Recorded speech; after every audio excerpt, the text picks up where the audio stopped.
ಚಿಂದಿ ಉಡಾಯಿಸೋ ಖಾರ ಬಣ್ಣ ರುಚಿಯನ್ನು ನೀಡುತ್ತದೆ. ಮೆಣಸಿನ ಪುಡಿ ಚಿಂದಿ ಉಡಾಯಿಸೋ ಖಾರ ಬಣ್ಣ ರುಚಿ. ದೇವನಹಳ್ಳಿಯಲ್ಲಿ ಕೃಷಿ ಭೂಮಿ ಸ್ವಾಧೀನಕ್ಕೆ ರೈತರು ವಿರೋಧವನ್ನು ವ್ಯಕ್ತಪಡಿಸಿದ್ದ ಹಿನ್ನೆಲೆ ಇವತ್ತು ಮುಖ್ಯಮಂತ್ರಿ ಸಿದ್ದರಾಮಯ್ಯ ನೇತೃತ್ವದಲ್ಲಿ ಅಂತಿಮ ಸಭೆ ನಡೆಸಲಾಗುತ್ತೆ. ಕೆಐಎಡಿಬಿಯಿಂದ 1777 ಎಕರೆ ಭೂಸ್ವಾಧೀನ ವಿಚಾರ ಇದೆಯಲ್ಲ, ಅದನ್ನು ಕೈ ಬಿಡಬೇಕು ಅಂತ ಹೇಳಿ ರೈತರು ಹೋರಾಟವನ್ನು ಮಾಡಿದರು. ಏರೋಸ್ಪೇಸ್ ಟೆಕ್ ಪಾರ್ಕ್ಗೆ ಸ್ವಾಧೀನ ಪ್ರಕ್ರಿಯೆ ನಡೆಸಲಾಗ್ತಾ ಇತ್ತು. ಚನ್ನರಾಯಪಟ್ಟಣ ಸೇರಿದಂತೆ 13 ಹಳ್ಳಿಗಳಲ್ಲಿ, ಚನ್ನರಾಯಪಟ್ಟಣ ಅಂತ ಹೇಳಿದ್ರೆ ಇದೇ ದೇವನಹಳ್ಳಿ ತಾಲೂಕಿನ ಒಂದು ಗ್ರಾಮ, 13 ಹಳ್ಳಿಗಳಲ್ಲಿ ಭೂ ಸ್ವಾಧೀನ ಪ್ರಕ್ರಿಯೆಯನ್ನು ಮಾಡಿಕೊಳ್ಳಲಾಗಿತ್ತು. ಭೂ ಸ್ವಾಧೀನ ವಿರುದ್ಧ ರೈತರು ಸರ್ಕಾರದ ವಿರುದ್ಧ ಆಕ್ರೋಶವನ್ನು ವ್ಯಕ್ತಪಡಿಸಿದ್ರು. ಮುಖಂಡರು ಕೂಡ ತೀವ್ರ ಆಕ್ರೋಶವನ್ನು ವ್ಯಕ್ತಪಡಿಸಿದ್ರು. ಈಗಾಗಲೇ 2 ಸುತ್ತಿನ ಸಭೆ ನಡೆದಿದೆ. ಇದೇ ವಿಚಾರಕ್ಕೆ ಸಂಬಂಧಪಟ್ಟಂತೆ 2 ಸುತ್ತಿನ ಸಭೆ ನಡೆದಿದೆ.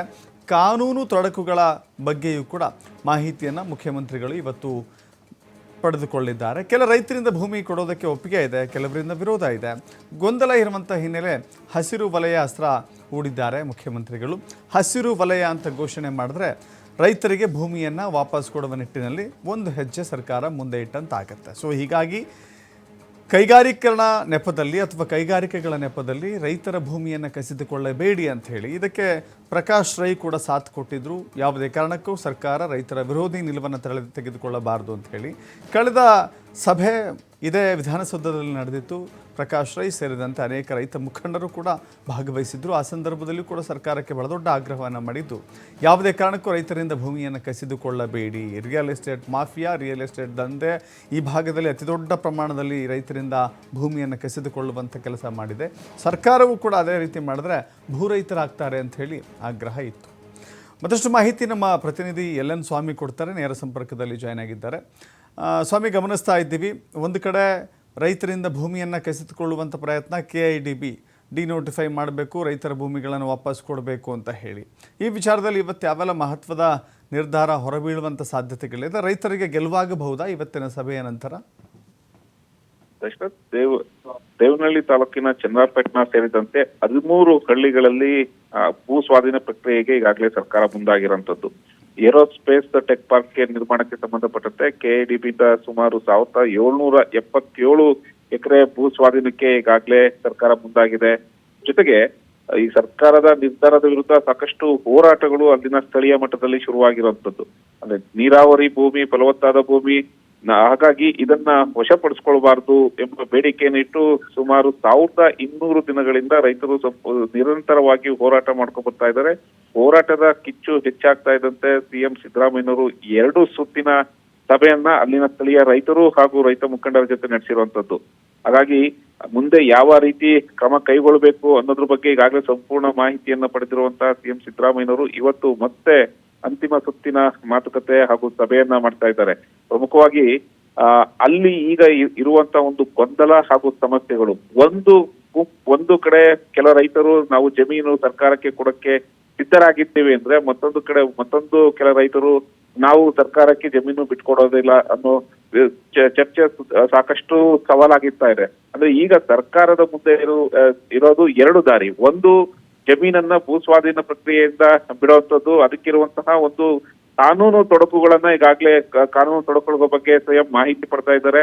ಆ ಮಾಹಿತಿ ಪಡೆದಿರೋ ಆಧಾರದ ಮೇಲೆ ಸಂಪೂರ್ಣವಾಗಿ ಹಸಿರು ವಲಯ ಎಂಬ ಘೋಷಣೆ ಮಾಡೋದು ಒಂದು ಕಡೆ ಆದ್ರೆ, ಮತ್ತೊಂದು ಕಡೆ ರೈತರು ಎಲ್ಲರೂ ಒಪ್ಪಿಗೆ ಕೊಟ್ರೆ ಜೊತೆಗೆ ರೈತರು ಇನ್ನೊಂದು ಮನವಿ ಬೇಡಿಕೆಯನ್ನು ಇಟ್ಟಿರುವಂತದ್ದು. ಅಂದ್ರೆ ಸರ್ಕಾರ ಈಗ ಘೋಷಣೆ ಮಾಡಿರುವಂತ ಒಂದು ಹಣಕ್ಕೆ ಇನ್ನೂ ಹೆಚ್ಚಿನದಾಗಿ ಹಣ ಕೊಡಬೇಕು ಅನ್ನೋದು ಒಂದು ಮನವಿಯನ್ನ ಕೆಲ ರೈತರು ಮಾಡಿದ್ದಾರೆ. ಹಾಗಾಗಿ 2 ಆಪ್ಷನ್ಗಳು, ಅಂದ್ರೆ ಒಂದು ಹೆಚ್ಚಿನ ಬೆಲೆ ಕೊಟ್ಟು ಭೂಸ್ವಾಧೀನ ಪ್ರಕ್ರಿಯೆಗೆ ಮುಂದಾಗುವಂಥದ್ದು, ಇಲ್ಲ ಗ್ರೀನ್ ಬೆಲ್ಟ್ ಎಂಬ ಘೋಷಣೆ ಮಾಡುವಂಥದ್ದು. ಈ 2 ವಿಚಾರಗಳ ಇಟ್ಕೊಂಡು ಈಗ ಆ ಸರ್ಕಾರ ಮುಂದಾಗಿರುವಂತದ್ದು.